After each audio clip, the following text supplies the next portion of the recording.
Ça aurait aller mieux.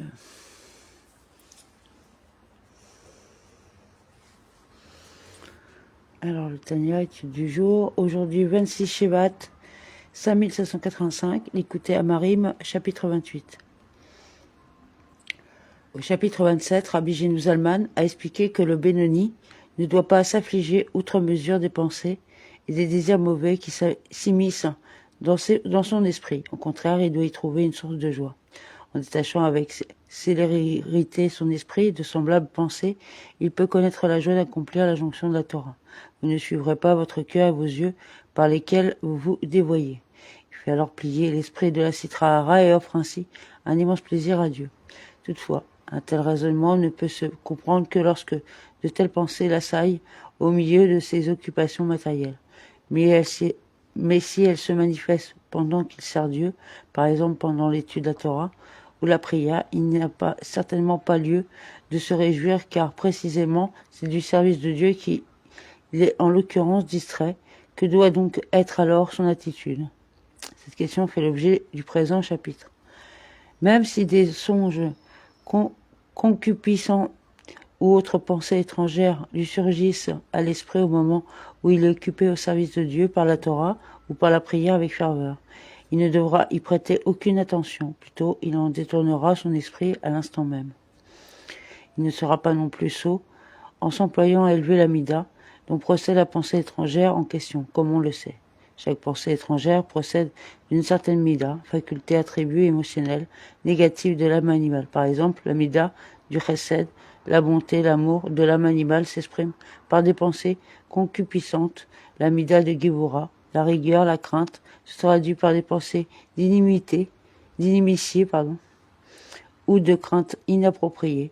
Une certaine forme de travail spirituel consiste pour qui est troublé par une pensée étrangère à déterminer la mauvaise mida, qui en est la source, pour ensuite raffermir la mida correspondante de l'âme divine. De cette manière, la mida négative de l'âme animale se trouve sublimée et par là même la mauvaise pensée qu'elle a engendrée. Par exemple, une pensée nourrie par un désir devra être élevée en renforçant le sentiment d'amour pour Dieu de l'âme divine.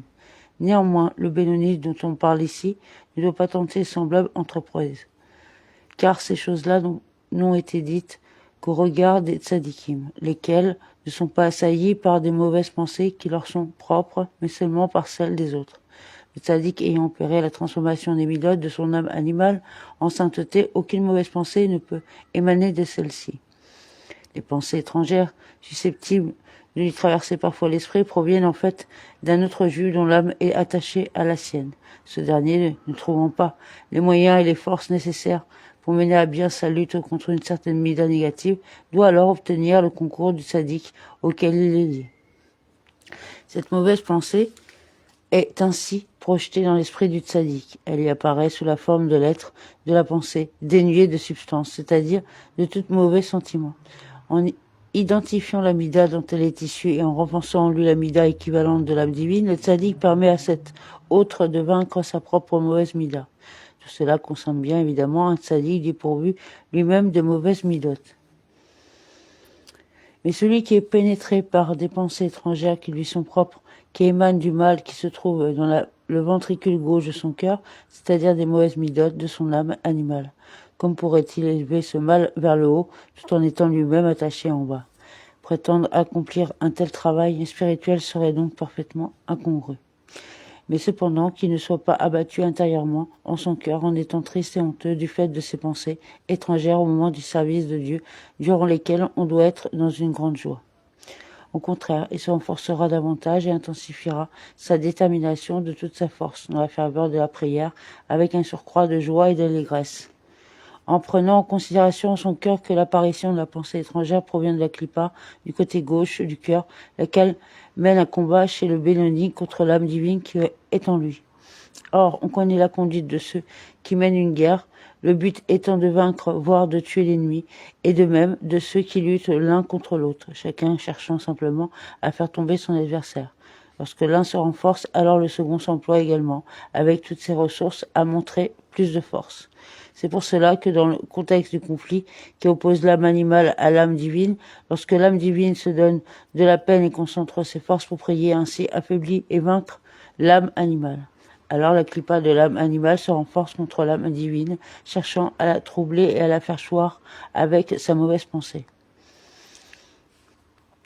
L'âme animale, qui appréhende les efforts déployés par l'âme divine, dans la prière tente par tous les moyens de distraire sa concentration par des pensées étrangères.